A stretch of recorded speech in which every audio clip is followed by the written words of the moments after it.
नमस्कार दोस्तों, रेलवे की पाठशाला में आपका स्वागत है। दोस्तों यहाँ पर रेलवे की तरफ से एक और बड़ी भर्ती यहाँ पर निकल चुकी है। जी हाँ दोस्तों, अभ्यर्थियों के लिए एक बड़ी खुशखबरी है। इसलिए दोस्तों मैं आपको बार बार बोलता हूँ कि आप जो है ना, जिंदगी में अपनी पढ़ाई कभी मत छोड़ना। भले ही आप रेलवे में सिलेक्शन ले लो, लेकिन अगर आपको आगे बढ़ना है, एक अच्छे स्टैंडर्ड की जॉब अगर आपको चाहिए, तो रेलवे आपको बार बार मौका देता है। आपको पढ़ाई बिल्कुल भी नहीं छोड़नी है।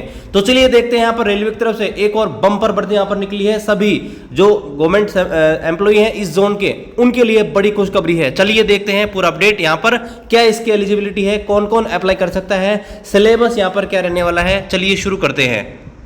यहाँ पर आप देखेंगे दोस्तों, ये जो अपडेट है वो है साउथ ईस्ट सेंट्रल रेलवे की तरफ से, और साउथ ईस्ट सेंट्रल रेलवे की तरफ से यहाँ पर असिस्टेंट लोको पायलट की एक बड़ी भर्ती यहाँ पर निकली है।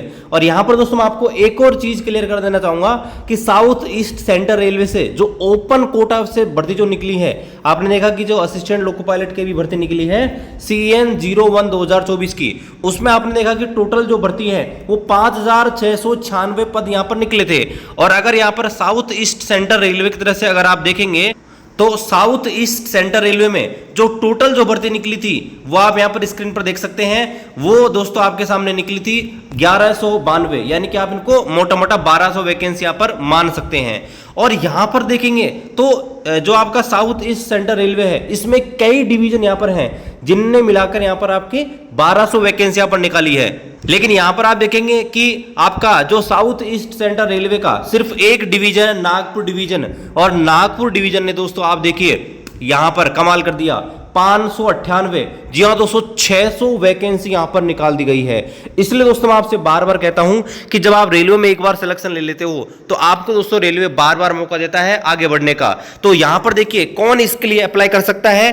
तो यहां पर देखिए ये GDC कोटा से यहां पर आई है, और GDC जो कोटा है इसके बारे में आपको बार बार बता रहा हूं कि भाई GDC कोटा में क्या होता है कि इसमें सिर्फ और सिर्फ रेलवे के जो एम्प्लॉय हैं वो यहां पर एग्जाम दे सकते हैं, और जिस पे ग्रेड की जो यहाँ पर निकली है, उस पे ग्रेड से नीचे जो भी यहाँ पर एम्प्लॉय वर्किंग है वो उसमें एलिजिबल है। यानी कि अभी ये 1900 पे ग्रेड की जॉब है, लेवल 2 की पोस्ट है। तो लेवल 2 से नीचे वाले जो भी यहाँ पर कर्मचारी, यानी कि लेवल 1 स्पेशली 1800 वाले, यानी कि जो जिनको आप ग्रुप डी नाम से बोलते हो, तो वो दोस्तों सारे के सारे एलिजिबल है। यानी कि आप सोचिए कि 598 GDC में दोस्तों एक बहुत बड़ा नंबर है। 598 इतने बड़े लेवल पर वैकेंसी यहाँ पर नहीं आती है। ठीक है, तो यहाँ पर आप देखिए, यहाँ पर filling up the vacancy of assistant loco pilot in pay matrix level 2 against 50% department quota. तो यहाँ पर 50% जो डिपार्टमेंट कोटा की वैकेंसी निकाली जा रही है, जिनके ऊपर मैं बार बार आपको वीडियो बनाकर दे रहा हूँ। और इसमें एलिजिबिलिटी किसके समान रखी गई? GDC के। ठीक है, ये जनरल सिलेक्शन की वैकेंसी है, लेकिन यहाँ पर इनकी एलिजिबिलिटी GDC के समान यहाँ पर रखी गई है। और रेलवे बोर्ड का एक लेटर है 32/2024, जिसमें मैंने आपको बताया था रेलवे बोर्ड ने सभी डिवीजन को गाइड किया है कि आप अपने अपने डिवीजन में वैकेंसी यहाँ पर निकालिए। और इसमें आप क्या कर सकते हैं, दूसरे डिपार्टमेंट के कर्मचारी हैं, अगर आपके पास शॉर्टफॉल हो रही है, आप दूसरे डिपार्टमेंट के कर्मचारियों से भी फॉर्म यहाँ पर इनवाइट कर सकते हो। तो यहाँ पर आप देख सकते हैं कि टोटल 598 पदों के लिए यहाँ पर वैकेंसी आउट कर दी है नागपुर डिवीजन ने। अब यहाँ पर देखिए कौन अप्लाई कर सकता है। तो ऐसे कैंडिडेट नागपुर डिवीजन के, ध्यान रखना है, नागपुर डिवीजन के ऐसे कैंडिडेट जो 1/1/2024 से पहले यहाँ पर ज्वाइनिंग ले चुके हैं, यानी कि 1 जनवरी 2024 से पहले यहाँ पर जिनकी भी ज्वाइनिंग है वो यहाँ पर अप्लाई कर सकते हैं। अब आप सोचेंगे सर हमारे काम का ये वीडियो फिर कैसे हुआ? तो दोस्तों ये जो भर्ती है ना, ये हर जोन को निकालनी ही होगी, क्योंकि रेलवे बोर्ड का इंस्ट्रक्शन है। तो बार बार मैं आपको बता रहा हूँ कि हर जोन अपनी अपनी वैकेंसी निकाल रहा है। इससे पहले NWR ने निकाल दी है और कई जोन ने निकाल दी है। तो यहाँ पर आपको अपडेटेड रहना है। ये वैकेंसी सब जगह निकलेगी और बड़े लेवल पर वैकेंसी निकलेगी। तो अगर आपके पास एलिजिबिलिटी है तो बिल्कुल आप इसके लिए अप्लाई कर सकते हैं। अब इसका हम टर्म्स कंडीशन देख लेते हैं। 1/1/2024 से पहले आपके अपॉइंटमेंट होना चाहिए, रेगुलर आप कर्मचारी होने चाहिए। इसके अलावा नागपुर डिवीजन के ऐसे कैंडिडेट जिनके पास GDC के समान एलिजिबिलिटी है, यानी कि जो आपके GDC के समान जो एलिजिबिलिटी, यानी कि ITI डिप्लोमा डिग्री अगर आपके पास है रिलेवेंट ट्रेड में, तो आप यहाँ पर अप्लाई कर सकते हैं। इसके अलावा the staff of MIB workshop track maintainer construction organisation having lien in technical department Nagpur division also eligible. यानी कि बहुत सारे कर्मचारी होते हैं जिनको उनको लियन, यानी लियन का मतलब होता है कि वो रहते तो वहीं हैं, लेकिन उन्हें क्या होता है कि दूसरी जगह काम करवा ले जाता है, लेकिन उनका हेडक्वार्टर वहीं रहता है। तो अगर आप यहाँ पर नागपुर डिवीजन में हैं लेकिन आप काम भले ही दूसरी जगह कर रहे हैं टेम्परेरी, तो भी दोस्तों आप यहाँ पर एलिजिबल हैं। इसके अलावा ऐसे कैंडिडेट जो यहाँ पर नागपुर डिवीजन में नहीं है, उन्होंने रिजाइन दिया है, वो यहाँ पर अप्लाई कर सकते हैं।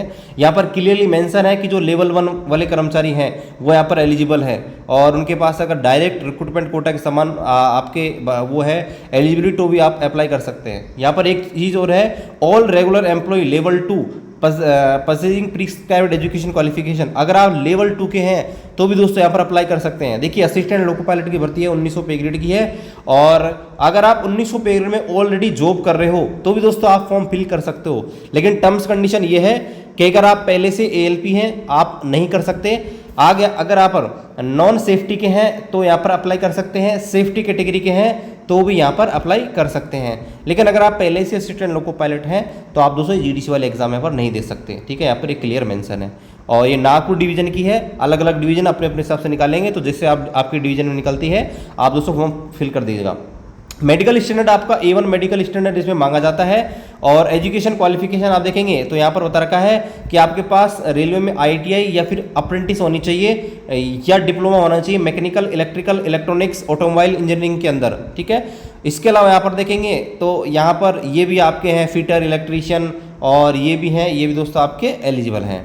आगे दोस्तों बात करें एग्जाम की, तो यहाँ पर सिंगल आपका एग्जाम होने वाला है, एक ही CBT होने वाला है। उसके बाद आपका साइको टेस्ट जिसे हम कंप्यूटर बेस्ड एप्टीट्यूड टेस्ट बोलते हैं, वो भी आपका होने वाला है। एज लिमिट की दोस्तों हम बात करें तो एज लिमिट में देखिए, अगर यहाँ पर UR कैंडिडेट हैं तो आप 18 साल से 42 साल के हैं, आप अप्लाई कर सकते हैं। अगर आप SC ST के हैं तो आप 18 साल से 47 साल तक के हैं, आप दोस्तों एलिजिबल हैं। आपका एग्जाम पेपर की बात करें तो यहाँ पर आपका जो CBT होने वाला है, जो कंप्यूटर बेस्ड टेस्ट होने वाला है, वो 2 पार्ट में आपका आएगा, पार्ट A और पार्ट B, और टोटल आपको जो टाइम मिलेगा 2.5 घंटे मिलेंगे और टोटल 175 क्वेश्चन मिलेंगे पार्ट A और पार्ट B के। जिसमें पार्ट A जो है उसको हम देखते हैं। तो पार्ट A में दोस्तों आप देखेंगे तो आपको 90 मिनट मिलेंगे, 100 क्वेश्चन टोटल आने वाले हैं और मिनिमम क्वालिफाइंग मार्क्स आपके 40%, 30% और आपके 25% रहेंगे। 1/3 नेगेटिव मार्किंग में यहाँ पर होने वाली है और आपका जो पार्ट A है इसी से आपकी जो मेरिट है यहाँ पर डिसाइड होने वाली है। और यहाँ पर हम सिलेबस देखें तो आप देख सकते हैं जो आपका पार्ट A है उसमें दोस्तों आपका जो डायरेक्ट रिक्रूटमेंट कोटा है वही सिलेबस आने वाला है। आपका mathematics, general intelligent, reasoning, basic science और इंजीनियरिंग, और दोस्तों इस सिलेबस को आप कवर कर सकते हैं। इसके अलावा जनरल अवेयरनेस, करंट अफेयर ये यहाँ पर आने वाली है।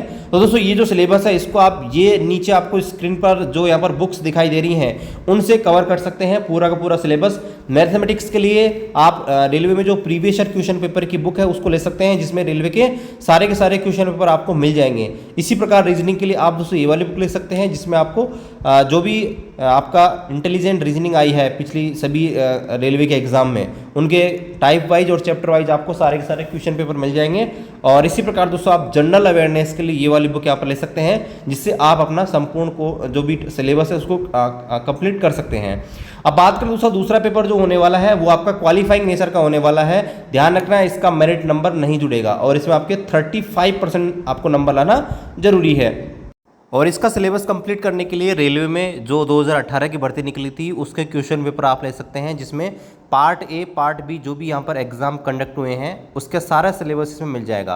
तो आपका ये बेसिक साइंस और इंजीनियरिंग जो आने वाला है और ये ट्रेड टेस्ट जो हुए थे सारे के सारे उनके क्वेश्चन पेपर मिल जाएंगे। तो आप ये दोनों बुक यहाँ पर ले सकते हैं, जिससे आपका सिलेबस कवर हो जाएगा। और दोस्तों इसमें आप देखेंगे तो आपका ये ट्रेड है, इनमें से आपको एक ट्रेड कोई सा भी है जिसमें आपको एग्जाम यहाँ पर देनी पड़ेगी, ठीक है। कोई सा भी एक ट्रेड आपको चूज़ करना पड़ेगा जो भी आपकी डिप्लोमा डिग्री है उसके बिहाफ पर, और ये आपका क्वालिफाइंग नेचर का पेपर होने वाला है। और यहाँ पर देखिए अगर एक से ज़्यादा शिफ्टों में एग्जाम होता है तो आपका नॉर्मलाइजेशन यहाँ पर होने वाला है, और यहाँ पर ये नॉर्मलाइजेशन कैलकुलेट करने का फॉर्मूला आपको दिया गया है। और दोस्तों बात करें यहाँ पर CBAT की, तो नॉर्मली जो CBAT होता है कंप्यूटर बेस्ड एप्टीट्यूड टेस्ट वही आपका होने वाला है, जिसमें आपको मिनिमम 42 मार्क्स यहाँ पर अलग अलग जो बैटरी टेस्ट है उनमें यहाँ पर आपको लाने पड़ेंगे। और फाइनली आपकी जो मेरिट बनने वाली है वो आपका CBT जो लगेगा, CB2 का 70% और साइको टेस्ट का 30% मिलाकर आपकी यहाँ पर पूरी मेरिट यहाँ पर बनने वाली है, ठीक है। अब यहाँ पर देखिए फॉर्म कैसे भरना है, बहुत सारी पिछले मैं वीडियो बनाया था उसमें आपको बताया था कि फॉर्म कैसे भरना है। तो यहाँ पर देखिए ये जो फॉर्म है आपको ऑफलाइन ही भिजवाने पड़ेंगे, ऑनलाइन कहीं भी आपको नहीं भरने हैं। यहाँ पर आप देखेंगे तो बता रखा है कि 7/6/2024 से पहले आपको जो भी फॉर्म है वो दोस्तों एक नीचे एक फॉर्मेट दिया गया है, उसको भरकर आपके कंट्रोलिंग ऑफिसर तक पहुँचाना रहेगा। ठीक है, कंट्रोलिंग ऑफिसर कौन होता है? आपके डिपार्टमेंट का सबसे बड़ा जो अधिकारी, आपके डिपार्टमेंट का जो अधिकारी होता है सबसे बड़ा आपके डिवीजन पे, उसको कंट्रोलिंग ऑफिसर बोलते हैं। जैसे अगर आप बात करें, अगर आप इंजीनियरिंग में हैं तो सीनियर डीएन हो जाएगा। अगर आप यहाँ पर ऑपरेटिंग से हैं तो आपका सीनियर डीओएम हो जाएगा। तो इसी प्रकार आप देख लीजिए आपका कौन है। ठीक है, तो आपको ये फॉर्म भिजवाना रहेगा 7/6/2024 से पहले लगभग आपके पास दोस्तों 1 महीना रहेगा। और यहाँ पर देखिए काफ़ी चीज़ें और हैं, कुछ जनरल चीज़ें हैं जिनको यहाँ पर पढ़ सकते हैं। नोटिफिकेशन को मैं टेलीग्राम ग्रुप पर डाल दूंगा। यहाँ पर ये रहा दोस्तों फॉर्मेट, इस फॉर्मेट को आपको भरना है। यहाँ पर आपकी कोई पासपोर्ट साइज लगा देनी फ़ोटो, और यहाँ पर आपको आपकी डिटेल यहाँ पर डालनी है, बेसिक सी डिटेल वगैरह। ठीक है, और यहाँ पर आपको नीचे साइन करने हैं। आपका जो इंचार्ज है, सुपरवाइजर है, उसका सील साइन आपको यहाँ पर लगवाना है, और आपके कंट्रोलिंग ऑफिसर के पास इसको यहाँ पर भेजना रहेगा। ठीक है, और यहाँ पर ये आपका डिक्लेरेशन भी है, आपका जो इंचार्ज है वो डिक्लेयर भी करेगा कि आपके ऊपर किसी प्रकार का D&AR केस नहीं लगा हुआ है। ठीक है, तो यहाँ पर ये पूरी प्रोसेस है। बड़ी भर्ती रेलवे की तरफ से अब निकल रही है, और धीरे धीरे सभी डिवीजन, सभी जोन की तरफ से यहाँ पर वैकेंसी निकल रही है। तो आपने हमारा यूट्यूब चैनल सब्सक्राइब नहीं किया, सब्सक्राइब कर लीजिएगा। कोई भी जैसे अपडेट आता है दूसरे डिवीजन की तरफ से, रेलवे का कोई भी अपडेट आता है उसका अपडेट आपको मिल जाएगा। तो वीडियो को शेयर कीजिए, चैनल को सब्सक्राइब कीजिए। मिलते हैं अगले वीडियो में, तब तक जय हिंद, वंदे मातरम।